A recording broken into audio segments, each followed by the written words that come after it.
मेरा नाम मंजूर हमीद आराई एडवोकेट है। बाय प्रोफेशन में एक एडवोकेट हूँ। मेरा ताल्लुक़ मरकज़ी तंजीम आराइयाँ पाकिस्तान से है, जिसका मैं नायब सदर हूँ। मेरे साथ जनाब अब्दुल अजीज़ साहब मौजूद हैं, ये हमारे मरकज़ी जनरल सेक्रेटरी हैं, और तारिक साहब हमारे इंफॉर्मेशन सेक्रेटरी हैं। आज की जो प्रेस कॉन्फ्रेंस है, ये प्रेस कॉन्फ्रेंस हमने सरपरस्त आला जनाब अब्दुल मजीद आराई साहब की हिदायत पे की हैं, और पूरे सिंध में आज ये हम प्रेस कॉन्फ्रेंस कर रहे हैं। उनका रीज़न ये है कि आज से 26 रोज़ कबल हमारे एक नौजवान परवेज़ आराई साहब को सखर से अगवा किया गया, और न सिर्फ अगवा हुए, उसके बाद आज 26 दिन हो गए हैं, ना कोई FIR दर्ज हुई है, ना कोई सुनवाई हो रही है। जो भी अरबाब इख्तियार है, चाहे पुलिस का महकमा हो, चाहे दूसरे महकमे हो, हर जगह दरख्वास्तें दी जा रही हैं, मगर किसी किस्म की कोई सुनवाई नहीं हुई, जिस वजह से मजबूरन आज हमें ये कदम उठाना पड़ा कि हमने पूरे सिंध में इस तमाम प्रेस क्लब्स पे एहतजाज भी किया है, और हमने प्रेस कॉन्फ्रेंसेस भी की हैं। और उसका सिर्फ दरख्वास्त ये है कि जनाब चीफ़ जस्टिस साहब से, जनाब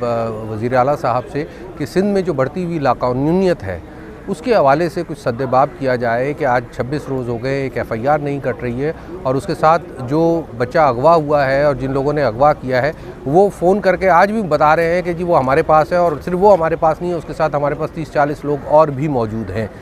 तो ये इस तरह की लाकानूनीयत जो है, इस पर यकीनन जो हमारी एजेंसीज़ हैं उनको कोई एक्शन लेना चाहिए, और हमारा मुतालबा है कि उस बच्चे को बरामद किया जाए और उसको अपने घर वालों के पास पहुँचाया जाए। बच्चे का नाम परवेज़ आराई है, और वो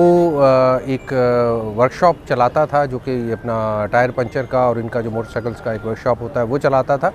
इसके अलावा उसको जो अगवा किया गया है, उसके लिए 50 लाख रुपए तावन मांगा गया है, और जो उसको अगवा करने का तरीक़ाकार है वो एक हनी ट्रैप कहलाता है, जिसमें ख़वातीन की आवाज़ में नौजवानों को फ़ोन किए जाते हैं और उनको ट्रैप करके किसी जगह पे बुलाया जाता है, और वहाँ से उन्हें अगवा कर लिया जाता है। ये हनी ट्रैप जो है, ये इंटीरियर सिंध में बड़े अरसे दराज से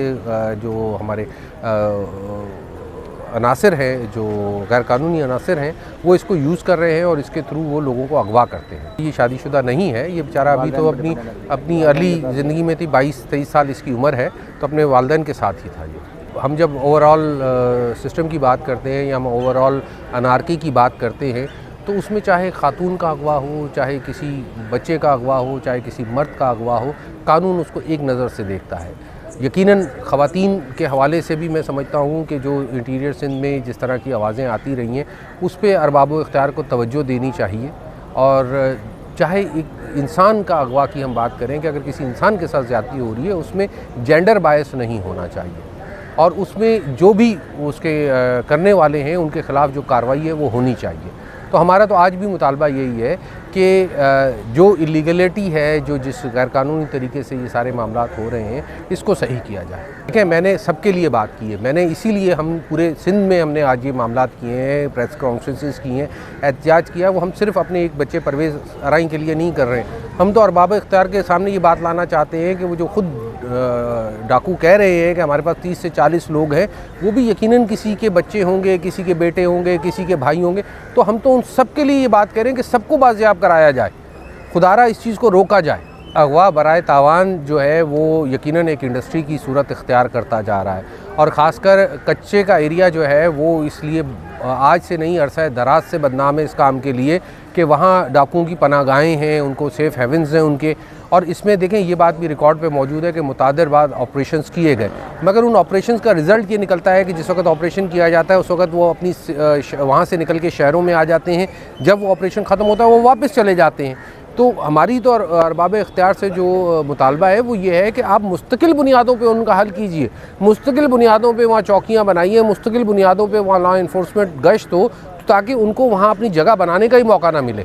देखिए, इस हवाले से तो यकीनन जो ऑन ग्राउंड सिचुएशन है, उससे तो यही साबित होता है कि अगर वहाँ जराइम इतने मुस्तकिल बुनियादों पे फल फूल रहा है, और इतना मजबूत है कि वो फ़ोन करके बता रहे हैं हम फ़लाँ जगह है, आप आ जाइए, हमें पैसे दे जाइए, तो इसका मतलब ये है कि यकीनन उनको लोगों की पुश्तपुनाई है। देखिए, मेरा काम है आवाज़ देना, मेरा काम है अज़ान देना, मेरा काम है इस चीज़ को एक मज़लूम की आवाज़ में आवाज़ शामिल करना, और हमने पूरे सिंध में आज ये काम किया, और हम आगे भी ये काम करते रहेंगे।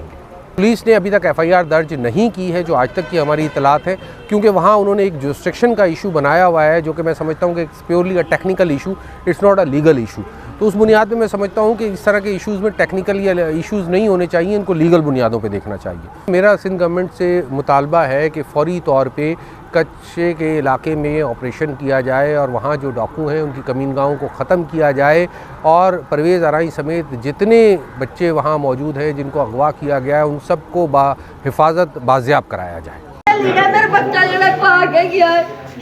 मां दा मां मैं चला मैं गल्ला सबूत मैनू की पता मेरे ने सारी घर रोटी नहीं पकदी ना सारी जगह सारी अपनी है एक मरला सारी जगह सारे कब्जे करके बैठे मेरे में देंदे कोई शैल पे मैं निके बच्चे मेरा आदमी फौत हो गया मैं आन के प्यो मेरा मैंने लाया मैं निके बच्चे करके पाले।